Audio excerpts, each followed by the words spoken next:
तो फाइनली वापस आ गए हैं एक नई हॉरर स्टोरी के साथ। और इस ठंड के मौसम में तुम्हारा क्या हाल चल रहा है? सब कुछ सही है? तुम्हें ठंड वगैरह तो नहीं लगी? क्योंकि आजकल मेरा बहुत बुरा हाल है। तो चलो एक नई हॉरर स्टोरी को शुरू करते हैं। तो कहानी में पता है क्या होता है? ये यहाँ की इंडिया की बात नहीं है, ये बात है बाहर की, अमेरिका, न्यूयॉर्क। तो वहाँ पर एक घर होता है। वहाँ पर उस घर में दो लड़की रहती है, दो लड़कियाँ रह रही होती है। और आपस में जब वो लोग बात कर रहे होते हैं, तो सब कुछ अभी बताता हूँ, सब कुछ बिल्कुल शुरू से बताता हूँ। और ये कहानी पूरी तरह से बेस्ड होने वाली है एक हॉन्टेड बेसमेंट के तौर पर। तो आजकल तुमने जितने भी बेसमेंट की कहानियाँ सुन रखी है, ये कहानियाँ उनसे पूरी तरह से अलग होने वाली है। तो जो कुछ भी कर रहे हो सब साइड कर दो और चलो शुरू करते हैं एक ऐसी कहानी जिसे अगर तुम सुनते हो, वो भी रात के समय, तो तुम्हें डेफिनेटली एक थ्रिल सा महसूस होगा। तुम्हारे अंदर सच में बेसमेंट के लिए तो डर बैठ जाएगा। तो चलो कहानी को स्टार्ट करते हैं। कहानी की शुरुआत होती है एक घर से। उस घर में दो लड़कियां रह रही होती है, एवी और ईना। ये दोनों ही अजीब से नाम तुम्हें लग रहे होंगे, लेकिन बाहर के देशों में ऐसे ही नाम रखे जाते हैं। होता क्या है कि दोनों एक ही घर में रह रहे थे।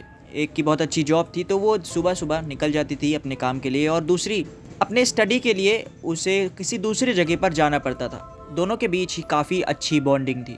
दोनों ही मानो एकदम बहन बहन की तरह रह रही हो, जैसे बेस्ट फ्रेंड होता है ना, उससे भी ज़्यादा।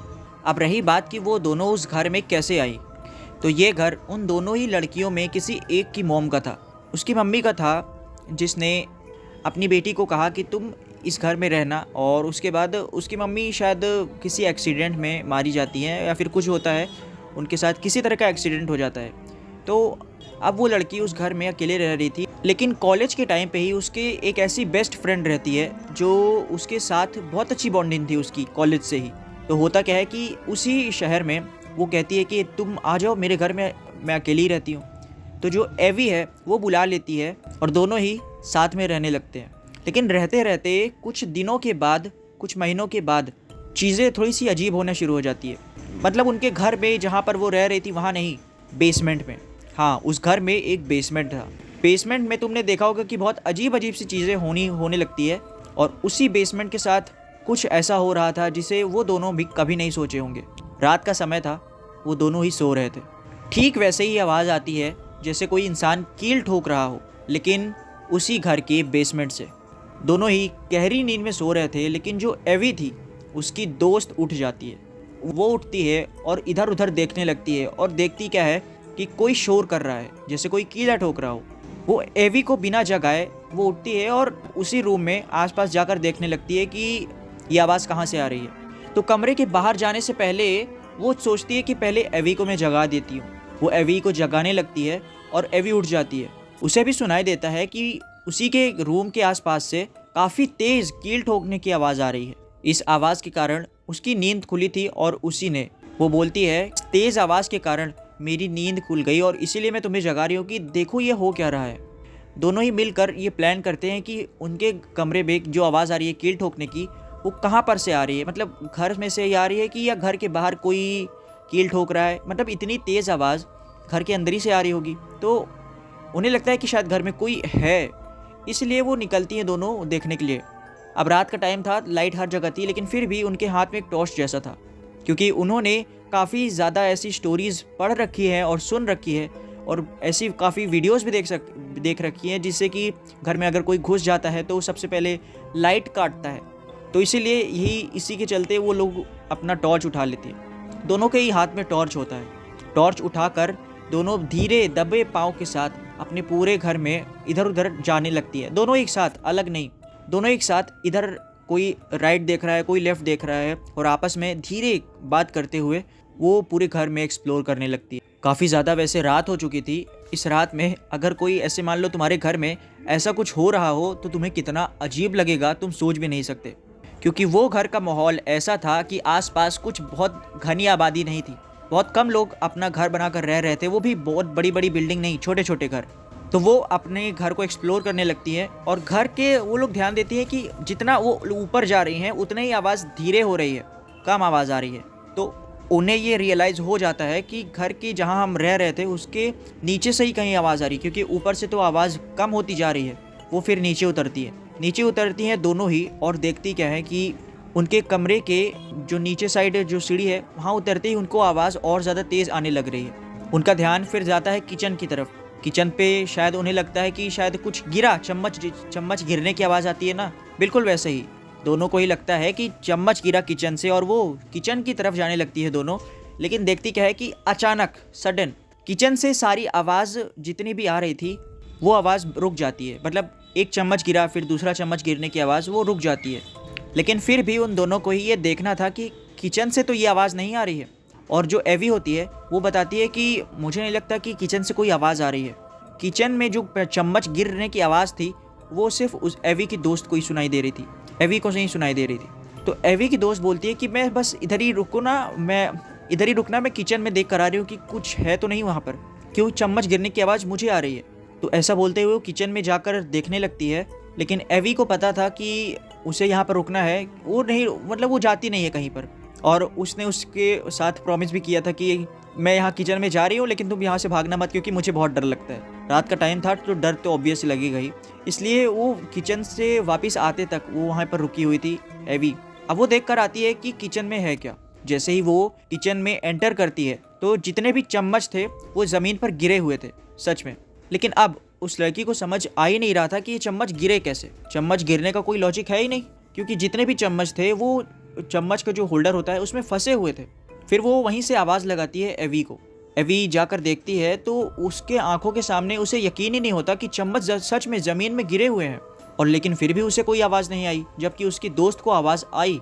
ऐसा कैसे हो सकता है? तो एवी की दोस्त उसे बताती है कि मुझे ये आवाज़ आई तभी तो मैं इधर आई हूँ। तो कैसे भी करके वो चम्मच दोनों ही उठाते हैं और फिर से दोबारा उस जगह पर लगा देते हैं। लेकिन दोनों को ही अभी ये चीज़ें समझ नहीं आ रही थी कि कैसे हो सकता है कि चम्मच तो गिरा है लेकिन एक को आवाज़ आई और दूसरी को आवाज़ ही नहीं आई। अब थोड़ा टाइम बीतता है। थोड़ा टाइम बीतने के बाद वो जो आवाज़ आ रही थी बेसमेंट से, वो आवाज़ भी अब पूरी तरह से बंद हो चुकी होती है। पता नहीं क्यों वो आवाज़ क्योंकि बंद हो चुकी होती है, अब उन्हें कोई कील ठोकने की सुनाई नहीं देती, कोई भी कील ठोकने की आवाज़ सुनाई नहीं देती। इसलिए उन्होंने डिसाइड किया कि वापस जाकर सोते हैं यार, क्योंकि बहुत नींद आ रही है और अगले दिन उन्हें अपने काम के लिए भी तो जाना था। तो जैसे ही वो आवाज़ कम होती है, ख़त्म हो जाती है, तो जाकर सोने लगती है। लेकिन उन्हें अभी भी थोड़ा सा डाउट था कि ये हुआ क्या। अभी दोनों ही ये सारी चीज़ें भूलती हैं और जल्दी जाती हैं सोने के लिए। अब घर वापस से पूरी तरह से शांत हो चुका था। वो दोनों ही चली गई अब सोने के लिए। अब होता है अगला दिन। अगले दिन कल रात की बात भूल कर वो दोनों ही सुबह उठती हैं और अपने काम के लिए रेडी होने लगती हैं। रेडी होने के बाद वो दोनों ही अपने काम के लिए निकल जाती हैं। एवी अपने जॉब के लिए निकल जाती है और इना अपने पढ़ाई के लिए ऐसी जगह चली जाती है जहाँ उसे जाना था। और थोड़ा सा वो जगह दूर भी थी उस घर से। मतलब अगर एवी को टाइम लगेगा सिर्फ 15 मिनट या 20 मिनट उस घर तक पहुँचने में अपने काम से, वहीं इना को टाइम लगता 40 मिनट या फिर पूरा 1 घंटा भी। तो दोनों का ही डेस्टिनेशन अलग था और दोनों की ही जगह अलग थी और दूर भी थी। तो जैसे ही वो अपने काम को ख़त्म करने के बाद घर वापस लौटती हैं, शाम के कुछ 6 बज रहे होंगे। उसके बाद शाम का वक्त हो चुका था और जब वो दोनों ही घर लौटते हैं, पहले एवी घर लौटती है और उसके 1 घंटे के बाद इना घर आ जाती है। जब एवी अपने घर में सोफे पे बैठी थी तो उसके 1 घंटे के बाद जब इना घर आती है और मेन गेट खोलती है, तब उसे दिखाई देता है कि जो एवी है उसके पीछे कोई खड़ा हुआ है। एक ब्लैक कलर की शैडो है जो कि एवी को बस देखे जा रही है। उसका कोई फेस नहीं है और पूरी तरह से उसके कोई बाल भी नहीं है। मतलब वो एक ह्यूमनॉइड फिगर जैसी दिख रही है, लेकिन पूरी काली, पूरी तरह से काला। और जो एवी है वो उसे समझ ही नहीं आ रहा है, उसे लग ही नहीं रहा है कि उसके पीछे कोई खड़ा हुआ है। एवी सामने की तरफ देखे जा रही है बस टीवी में। तो सोफे पे बैठकर वो कुछ खाते हुए टीवी देख रही थी। लेकिन एवी की नज़र फिर पड़ती है इना की तरफ, जो कि मेन डोर से अभी बस अंदर ही आई थी। लेकिन इना को जो दिखा था उसके बाद से वो बहुत ज़्यादा डर चुकी थी। उसे लग रहा था कि ये उसने अभी क्या देख लिया। और वो फिगर ऐसी नहीं थी कि 1 से 2 सेकंड के लिए रही हो। वो जब तक इना उसे देखे जा रही थी वो तब तक वो फिगर उधर थी। तो इना जैसे ही उस फिगर को देखती है, ज़ोर से चिल्ला देती है। वो इतनी तेज़ कि मानो जो एवी है उसके हाथ में जो भी खाने का पैकेट था, जो भी था, वो पूरी तरह से ज़मीन में गिर जाता है हवा में उछलकर। और एवी इना के पास जाती है और चिल्लाती है कि ये क्या हुआ, क्यों चिल्ला रही है, क्या हुआ, भूत देख लिया क्या? तो इना बोलती है हाँ मैंने भूत देख लिया। तो एवी अपनी छाती पर हाथ रखती है और कहती है कि पागल है क्या, इतनी देर से कौन चिल्लाता है, अभी तो मुझे हार्ट अटैक आ जाता। तो जो इना थी वो बताती है कि मैं झूठ नहीं बोल रही हूँ, मैंने सच में तुम्हारे पीछे कुछ देखा था।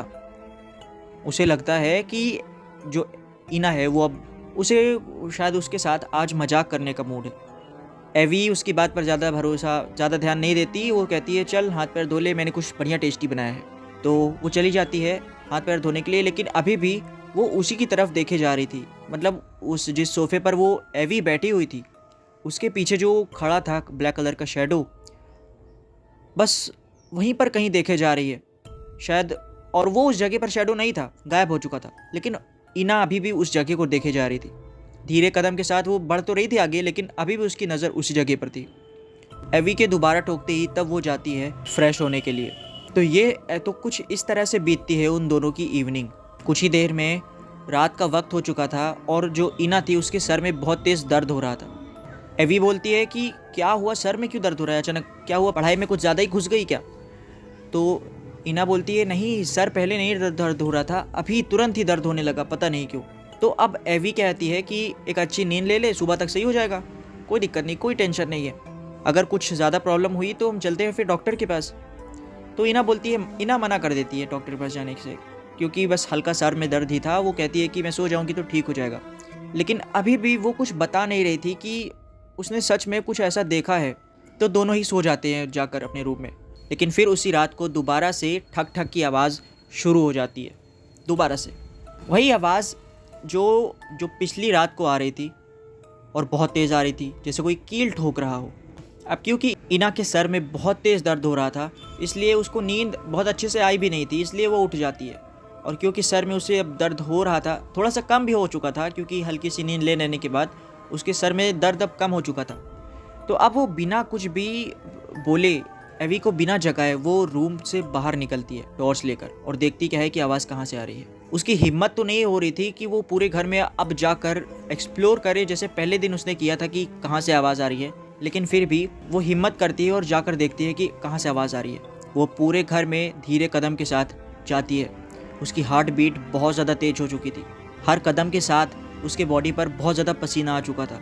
वो मौसम ठंड का था, लेकिन फिर भी काफ़ी ज़्यादा पसीने से भीग चुकी थी, क्योंकि अभी शाम के टाइम में ही उसने कुछ ऐसा देखा था जिसके बाद से उसकी हिम्मत ही नहीं हो रही थी कि वो कुछ ऐसी चीज़ें दोबारा से कुछ एक्सपीरियंस करे। इसलिए घर में वो पूरी तरह से एक्सप्लोर करने के बाद वो वापस से सीढ़ी के ऊपर चढ़ती है और अपने कमरे में जाकर एवी को जगाती है। और पता है क्या बताती है? एवी को जगाकर बताती है कि जो कील ठोकने की आवाज़ आ रही है वो तुम्हारे बेसमेंट से आ रही है। एवी जो अब तक सो रही थी वो नींद से उठ जाती है और वही कील ठोकने की आवाज़ उसके कान में आ रही थी। लेकिन जैसे ही इना उसे बताती है कि कील ठोकने की आवाज़ तुम्हारे बेसमेंट से आ रही है, तब उसे भी यकीन नहीं होता कि इना क्या बोल रही है, क्योंकि ये कैसे हो सकता है। बेसमेंट तो कई सालों से बंद है। मतलब वो ऐसी जगह है कि उसका दरवाज़ा भी अगर लॉक को खोल भी दिया जाए तो जाम हो जाएगा, मतलब दरवाज़ा खुलेगा ही नहीं एक दो इंसान के खोलने से। वो लोहे का दरवाज़ा पूरी तरह से जाम हो चुका था। और कोई क्यों जाएगा मतलब वहाँ पर उस बेसमेंट में, क्योंकि कई साल से उस जगह पर बंद है ना। वहाँ पर हवा कुछ होगी, वहाँ पर बदबू अलग से होगा। मतलब कितने साल से अगर कोई कमरा ना खुला हो तो बदबू सी हो जाती है ना, और वहाँ कीड़े मकोड़े भी होंगे। तो उसके बाद जो इना थी वो इतना सारा बात बता देती है कि बेसमेंट से आवाज़ तो आ रही है। एवी जो अब उसे आवाज़ सुनाई दे रही थी टक टक करने की, कीली ठोकने की, तो वो भी टॉर्च उठाती है और बोलती है कि आज मैं देख कर रहूँगी कि हो क्या रहा है बेसमेंट में। उसके हाथ में टॉर्च के साथ साथ कुछ ऐसा हथियार भी था। मतलब उसे यकीन हो रहा था कि शायद बेसमेंट में कोई है जो कील ठोक रहा है। अगर उसने उस पर हमला किया तो कुछ तो होना चाहिए ना हाथ में। तो वो कुछ क्रोबार टाइप होता है ना, जैसे कील उखाड़ने के लिए। एक कील ठोक रहा है, एक कील उखाड़ने का औजार लेकर जा रही है। तो दोनों ही तैयारी के साथ जाते हैं, दोनों ही सीढ़ी से उतरते हैं। पूरा जोर दोनों ही लगा लिया, ठोक लिया, पीट लिया, दरवाज़ा खुल ही नहीं रहा है उस बेसमेंट का। हिम्मत देख रहे हो दोनों की। तो जैसे ही अब वो हार कर वापस आने लगती है तो दरवाज़ा अपने आप खुल जाता है। जैसे ही वो वापस आने लगती है तो दरवाज़ा अपने आप खुल जाता है, मानो जैसे दरवाज़ा वहाँ पर लॉक था ही नहीं, कभी जाम ही नहीं हुआ था। इतना स्मूथ तरीके से खुलता है बिना आवाज़ के। एवी पीछे मुड़कर देखती है और इना को बताती है दरवाज़ा कैसे खुल गया। हीना बोलती है मुझे कुछ समझ नहीं आ रहा है, क्योंकि अब वो पहले ही बहुत ज़्यादा डरी हुई थी और ये देखकर उसकी और हालत ख़राब हो जाती है। उसकी पूरी तरह से आवाज़ ही बदल जाती है डर के मारा। अब जो एवी थी वो बोलती है कि कील ठोकने की आवाज़ तो अभी भी आ रही है। दोनों को ही कील ठोकने की आवाज़ आ रही थी। वो जाती है देखने के लिए। दोनों ही जाते हैं बेसमेंट पर चेक करने के लिए, क्योंकि आवाज़ इतनी ज़्यादा हार्ड हो चुकी थी मानो वो कील इतना ज़्यादा कोई ठोक रहा हो जैसे कोई दीवार ही तोड़ना चाह रहा हो। होता क्या है कि वो दोनों ही ऐसे हालात में भी दोनों ने ही काफ़ी ज़्यादा हिम्मत दिखाई है। सच बताना, अगर तुम होते तो क्या करते तुम? तो दोनों ही वापस से उस गेट की तरफ जाती है और गेट पूरा खोल देती है, मतलब हाथ लगाकर पूरी तरह से खोल देती है 90 डिग्री। अंदर पूरी तरह से अंधेरा, कोई तरह की किसी भी तरह की लाइट नहीं आ रही थी, बस सीढ़ी तक ही लाइट थी। सिर्फ उन दोनों के हाथ में जो टॉर्च था उससे ही सामने दिख रहा था कि अंदर क्या है। अंदर धूल मिट्टी था बस, और काफ़ी बदबू भी आ रही थी। बदबू यानी कि जैसे कोई मांस का बदबू नहीं आ रही थी, बस बदबू आ रही थी जैसे कोई पुराना सामान हो जाता है ना, लकड़ी पुरानी हो जाती है तो महकती है, कपड़े अगर बहुत पुराने बंद जगह पर रखे तो कैसे महकते हैं, बिल्कुल वैसे ही चीज़ें, वैसे ही वो बेसमेंट महक रहा था, बदबू आ रही थी।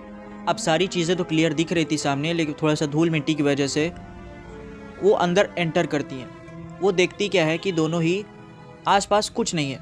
सामने जो बहुत ढेर सारा बॉक्स रखा हुआ है उसमें भी कुछ नहीं है, कोई आवाज़ नहीं आ रही है, लेकिन कील ठोकने की आवाज़ तो अभी भी आ रही थी। तो जैसे ही वो उन्होंने सीढ़ी से नीचे उतरा ही था, उनके लेफ़्ट में दीवार थी जहाँ पर काफ़ी पुरानी फ़ोटोज़ लगी थी, मतलब उस घर की पुरानी फ़ोटोज़ लगी हुई थी, और एक एक करके वो सभी दीवारों पर अपना टॉर्च ले जाकर देख रही थी कि मतलब कहाँ पर क्या था। और मतलब अंदर एक एक्साइटमेंट होती है ना, चुल होती है देखने की, हर चीज़ एक्सप्लोर करने की। तो उन दोनों ने ही हर दीवार को बहुत अच्छे से लाइट फोकस करके देखा, लाइट मार के। तो एक दीवार पर, उसी दीवार पर एक फ़ोटो दिखी जहाँ पर उस घर के बारे में था कि उस घर में कहाँ पर क्या है, किस जगह पर कहाँ पर, मतलब कैसे कौन बनाया, ये सब था। तो एक फ़ोटो को वो ध्यान से देखती है दोनों ही। उस फ़ोटो में था कि जो बेसमेंट है ना, बेसमेंट में एक और दरवाज़ा है, और जो कि और बेसमेंट की तरफ जाता है। मतलब जो बेसमेंट है उसमें एक दरवाज़ा जुड़ा है जो कि हल्का सा और अंडरग्राउंड में है। इतना देखने के बाद वो दोनों ही कंफ्यूज हो जाते हैं। उन्हें जैसे मान लो सदमा सा लग चुका हो कि ये उन्होंने अभी क्या सुन लिया, ये उन्होंने अभी क्या जान लिया। उस फोटो में जो दरवाज़ा था वो तुरंत ही उस दरवाजे की तरफ भागती है, दरवाज़ा मिल जाता है, और यही थी उनकी सबसे बड़ी गलती। दरवाज़ा मिल जाने के बाद वो दरवाज़ा को खोल देती हैं, और यहाँ पर कोई ना तो किसी तरह का लॉक लगा था, कोई जाम नहीं था, कोई जाम था। ये दरवाज़ा कोई जाम था ही नहीं, ये बस हल्का सा धक्का देने पर खुल गया। और पता है, इस कमरे में एक लाइट बल्ब लगा था जो फ्लिकर कर रहा था, लेकिन जल रहा था, फ्लिकर कर रहा था। टॉर्च के लाइट के साथ वो दोनों ही अंदर जाती हैं। पहले वो बेसमेंट में गई, और बेसमेंट में एक और डोर है जो हल्का सा और नीचे की तरफ है। वो दोनों ही 2 से 3 सीढ़ी उतरती हैं और अंदर जाकर देखती है कि जो लाइट फ्लिकर कर रही है और जो कील ठोकने की आवाज़ आ रही थी अब तक, वहाँ पर वो आवाज़ का बैकग्राउंड देखकर, उस सीन को देखकर वो दोनों के पैरों के नीचे से ज़मीन खिसक जाती है। उन दोनों के ही हाथ से टॉर्च गिरने ही वाली होती है कि वो दोनों ही अपने आप को संभालती है और एक दूसरे को मतलब बहुत ज़ोर से पकड़ लेती हैं। ऐसे में अगर कोई नॉर्मल इंसान होता तो वो वहीं डर के मारे या तो बेहोश हो जाता, या वो बहुत तेज़ी से वापस ऊपर की तरफ भागता। पता है वो दोनों क्या देखती हैं? एक इंसान की बॉडी को कोई दूसरा, जो पूरे काले रंग का साया है, वो उस इंसान के मांस पर कीले ठोक रहा है, और उस बॉडी से बहुत सारा खून बहे जा रहा है। कील वो इतनी तेज़, इतने गुस्से में, इतने कसाई की तरह कीले ठोके जा रहा है कि वो खून पिचकारी की तरह उसके शरीर से बाहर निकल रही है। तुम जस्ट इमेजिन करो कि ये कैसे हो सकता है। वहीं उनसे एक बहुत बड़ी गलती हो जाती है। वो इतनी ज़ोर से डर के मारा चीख देती हैं कि वो जो कील ठोक रहा था, वो काला साया, वो पीछे की तरफ देखता है, और उस टॉर्च की रोशनी में उसका चेहरा तो नहीं दिख रहा था, लेकिन उसकी आंखें पूरी तरह से चमक रही थी। उस टॉर्च की वजह से पूरी तरह से सफ़ेद हो चुकी थी। लाइट मानो उस आँख से वापस निकल रही हो, जैसे उस आँख की जगह पर कोई शीशा लगा दिया हो, पूरी तरह से लाइट रिफ्लेक्ट कर रही हो। काफ़ी अजीब और काफ़ी ज़्यादा डरावना था वो दृश्य। दोनों ही लड़कियां चिल्लाने के बाद वापस भागने की कोशिश करती हैं। वो साया भी अब धीरे धीरे उनकी तरफ मुड़ रहा था, लेकिन जैसे ही वो उसकी तरफ मुड़ रहा था, जो मांस का टुकड़े पर वो कील लगी हुई थी, वो कील के साथ वो मांस का टुकड़ा वो उस बॉडी को, वो जो बॉडी थी वो पता नहीं कैसे उसे पकड़ लेती है, उस साया को। मतलब उसे पूरी तरह से, मान लो उसे कोई कंट्रोल कर पा रहा हो, उसके मुंह को पकड़ लेना, उसकी कील लगी हुई शरीर मानो उस काले साये को पकड़ ली हो। पता नहीं ये कैसे हो सकता है, मतलब वो कोई मरा हुआ शरीर कैसे एक साये को पकड़ लेगा, ये कैसे हो गया। दोनों ही के ही कुछ समझ नहीं आ रहा था। वो इतना देखते ही पूरी जान लगाकर भागती हैं बहुत तेज़। तो इतने में जो लाइट फ्लिकर कर रही थी वो अभी अब बंद हो चुकी थी। आसपास पूरी तरह से नेगेटिव एनर्जी फैल चुकी थी। वो 2-3 सीढ़ी जो ऊपर जाती हैं और ऊपर चढ़ते ही वो दोनों ही उस पहले गेट बंद कर देती हैं, पहला, और दूसरी बार जब वो बेसमेंट को फाइनली ऊपर जा रही होती है तो जो दरवाज़ा बेसमेंट का मेन दरवाज़ा था उसे वो बंद करती है और ताला लगाकर तुरंत जैसे ही भागने लगती है, तब एक ज़ोरदार ठक ठक, फिर से उस ठक ठक की आवाज़ आने लगती है उसी बेसमेंट से। और अब की बार वो दरवाजे पर आनी होती है। वो कील ठोकने की आवाज़, मान लो कोई दरवाजे पर ही कील ठोक रहा हो, उस लोहे के दरवाजे पर। और वो कील ठोकने जैसी आवाज़ नहीं लग रही थी, अब वो आवाज़ अब लग रही थी मानो कोई उस दरवाजे पर अपना सर भिड़ा रहा हो। इतना टेरिफाइंग इंसिडेंट उन दोनों के ही साथ हुआ था उस रात। जो इना और एवी उस घर को तुरंत छोड़कर बाहर निकलती हैं। रात काफ़ी ज़्यादा हो चुकी थी और घर के बाहर वो दोनों निकल जाती हैं सिर्फ टॉर्च लेकर। रात तक वो घर के बाहर ही रहती है। उन्हें कुछ समझ नहीं आ रहा होता कि अभी उनके साथ क्या हुआ, उन्होंने क्या देख लिया। उन्होंने बहुत ही जल्दी ये फैसला किया कि अब हम इस घर में नहीं रहेंगे। ये घर कुछ हम लोग अच्छा ही समझ रहे थे, लेकिन ये घर सच में बहुत अजीब है। तो जो इना होती है वो एवी से पूछती है कि ये घर तो तुम्हारी मॉम का था ना, पता है क्या हुआ, मतलब ये तुम्हारी मॉम का ही घर था ना, कुछ तो बोल। तो एवी जो थी वो बोलती है कि ये घर तो मेरी मॉम का था, लेकिन उन्होंने भी किसी सस्ते दाम पर ये घर खरीदा हुआ था। हमारे किसी रिलेशन में ही कोई इंसान ने इस घर को हमें दिलवाया था।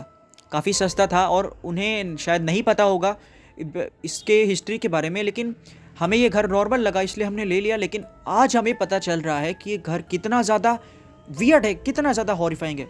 हमने गलती कर दी इस घर को लेकर, क्योंकि ये दूसरे तीसरे दिन की बात नहीं थी। काफ़ी समय से ये इन दोनों के ही साथ कुछ अजीब चीज़ें हो रही थी, लेकिन इन्होंने अवॉइड करना चाहा। कहीं कमरे पर ग्लास गिर जाना, कहीं पानी अगर ज़मीन पूरी तरह से साफ़ है तो पूरी तरह से ज़मीन में पानी का बिखर जाना, गेट का अपने आप क्रॉल होना, धीरे धीरे खुलना, तो ये सारी चीज़ें कभी ना कभी हो रही थी। बस इन्होंने ज़्यादा ध्यान ही नहीं दिया और उसी रात से वो दोनों ही अपना उस घर को छोड़ देती है। सारा सामान उसी जगह पर रहता है। अब कोई इंपॉर्टेंट सामान, कोई इलेक्ट्रॉनिक सामान उन लोगों के पास नहीं था। इलेक्ट्रॉनिक सामान उनके पास ज़्यादा नहीं था। वो अगले दिन उस घर से जो भी चीज़ ले सकती थी लेकर उस घर को खाली कर देती है। तो ये कहानी थी इन दोनों लड़कियों के बारे में जो कि आपस में साथ में रहती थी और उनके साथ कुछ ऐसा हुआ। अब मुझे नहीं लगता कि वो कोई ऐसा घर भी ट्राई करेंगी, घर भी ऐसा चुनेंगी जिसका कोई बेसमेंट भी हो। अगर तुम्हें कोई घर लेना हो तो तुम क्या किसी बेसमेंट के साथ लोगे या बिना बेसमेंट के? कमेंट में ज़रूर बताना। और ये कहानी तुम्हें कैसी लगी कमेंट में वो भी ज़रूर बताना। और अगर तुम अपनी कोई स्टोरी, कुछ ऐसी कहानियाँ मुझे भेजना चाहते हो तो तुम मुझे भेज सकते हो और वो कहानी मैं तुम सबको सुनाऊँगा, सभी को। तो चलो तुमसे मिलता हूँ मैं एक अगली हॉरर स्टोरी में। बाय।